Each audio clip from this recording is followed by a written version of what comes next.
This is our sequel number 74.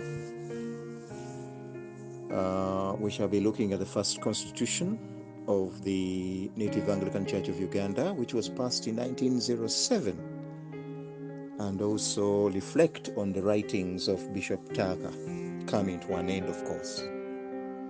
I'm Christopher Amos Chikomeko, the author of these sequels, celebrating the Church of Uganda at 150 years, celebrating the church history and that of the state. The Native Anglican Church of Uganda Synod of 1907 sat at the end of June and went all the way to the 2nd of July. And for the first time since the arrival of the missionaries in 1877, they passed the very first constitution, to the delight of Bishop Taka. When Uganda Diocese was inaugurated in 1898, remember the breakaway from Eastern Equatoria Diocese, or the split between Mombasa Diocese and Uganda Diocese. So when the Uganda Diocese was inaugurated in 1898, missionaries disagreed with Bishop Taka on the status of native clergy.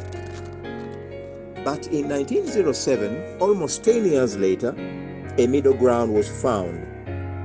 Bishop Taka gave in, and the natives would sit alone, and the white missionaries would also sit alone during the synod. But discussions would be similar, and the bishop would preside over both sessions. A proposal to transist the prayer book from the use of Isa Messiah for Jesus Christ and Abba Messiah for Christians, or Mumasia, a Christian, to Yesu Christo and Abba Christayo and Om Christayo, were rejected, and the status quo remained. That was for the same synod. Immediately after the synod ended, Archdeacon Walker, accompanied by the school divinity head at Namirembe, Reverend E.S. Daniel, left by steamer and lorry and by sea to England. But the Archdeacon was unwell, although he insisted to travel, even when he was unwell. The new constitution that had just been passed would be documented properly while they were on the visit to England. And so, this constitution of the church, which they passed in the synod, Bishop Taka had wanted the natives to take a lead in the Anglican Church very early in his episcopacy. But his fellow missionaries did not agree with him. In 1907, the first church constitution that was approved, Bishop Taka had to concede to the majority of the missionaries to have a two-tier synod, white sitting alone and native sitting alone, but the bishop co-chairing both. Why? Because according to the missionaries, they could not sit on an equal basis, on an equal footing with the low-level educated natives. Bishop Taka was about to retire, and so he must have gave in on realizing that he was in a world of his own as far as the natives were concerned. He, however, told the missionaries that he would revisit the document, and indeed he did revisit the document in 1909, as we shall watch or see in our future sequels. Brethren, in the same year, 1908, Bishop Taka, towards the end, Bishop Taka completed quoting his diaries, completed writing his books, basing them on his diaries. And when he says that he has written about his time of 18 years in Uganda, that's what he meant. The period from 1890 to 1908. when he completely finalized volume 2. So we will no longer be able to celebrate the rest of his time with the details such as those he has enjoyed, such as those we have enjoyed in the past sequels. I know that this is very difficult to appreciate, but let me give you a scenario. Tucker's books, volume 1 and 2, recorded all events about the native Anglican Church up to the end of 1907. The lessons we learn here is that writing enriches the future generation. Tucker's records made our celebration of these 150 years of his time, and of course the time before him, very real. He made us relive the times of our great-grandfathers on those particular events. We would have never known their details. So thank you, Bishop Tucker, as much as you are now falling. Yes, it will be a struggle to reconstruct the period 1908 to 1912 when he actually left and he was no longer Bishop of Uganda. He was Bishop of Uganda between 1908 and 1912, but we do not have these details. He didn't write, and his book had already ended. So, but anyway, we have newspapers, and we have other sources like archives, documentations. So we will be able to use those, but they are nothing compared to somebody's actual memoirs, which we have been enjoying all along. Bishop Tucker left for the United Kingdoms on the 18th of February 1908, accompanied by his chaplain, the Reverend Ernest Miller, according to the Uganda Notes newspapers.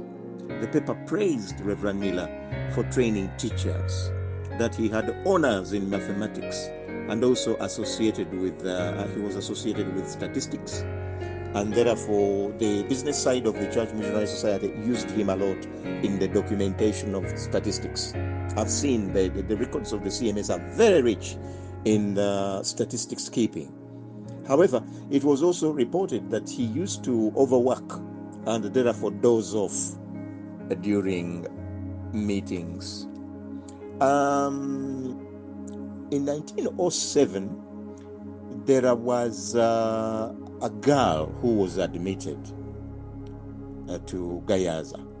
This girl, born in 1896, on the 11th of November, he was now 10 years in 1907. She was born to Reverend Yonasani Kaizi and his wife, Ketra Nakato. They belong to the Ente clan at Kibuta Mukalisizo in Ibudu. The head teacher of Gayaza, Madame Allen, described Drusilla in 1907 as a not in 1907, later on. This was the date of admission, but later on, after she had finished her elementary education, Allen described her Drusilla as a clever girl, a good Christian. She was to remain in Gayaza for almost 9 years. That meant up to junior 4, then another 2 years to junior 6, and then 3 years in junior secondary, which was to complete in around 1913. But this we shall be able to see in future sequels. Now, lastly, the Protectorate government of Uganda began its official gazette. Remember, all the time they were using the Kenyan East African one, but now Uganda itself in 1908, actually on the 1st of April 1908, the first ever Uganda Protectorate official gazette was issued. This is very historical. So Uganda stopped using Kenya's gazettes. Lastly, but not least, a correction of the 1900 agreement.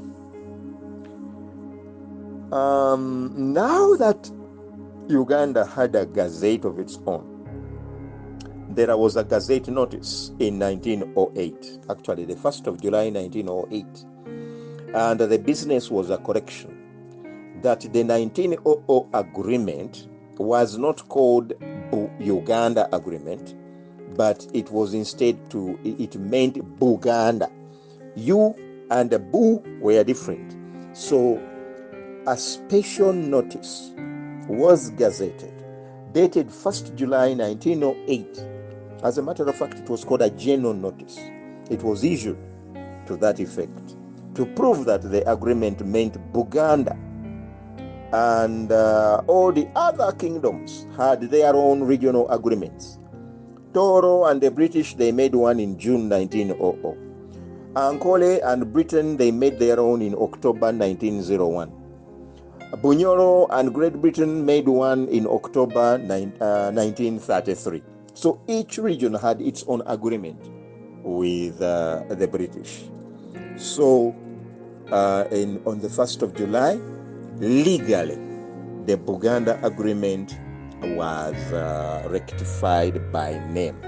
So what happens is that for us researchers, for as long as this legal correction is here, we would not be wrong to have referred to it as Buganda Agreement 1900 right from the beginning.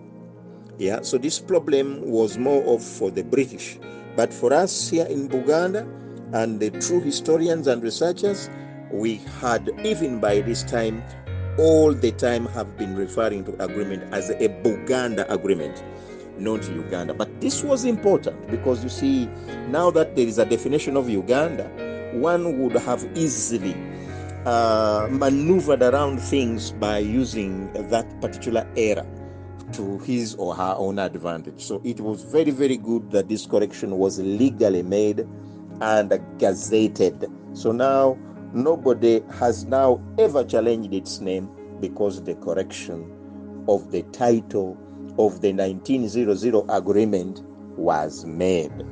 And I am also happy that as we celebrate the church, we have made you aware that the agreement that gave the native Anglican Church land was not Uganda Agreement, but it was Buganda Agreement, and therefore the land given in the 1900 agreement was land in Buganda Kingdom. May the good Lord bless us all.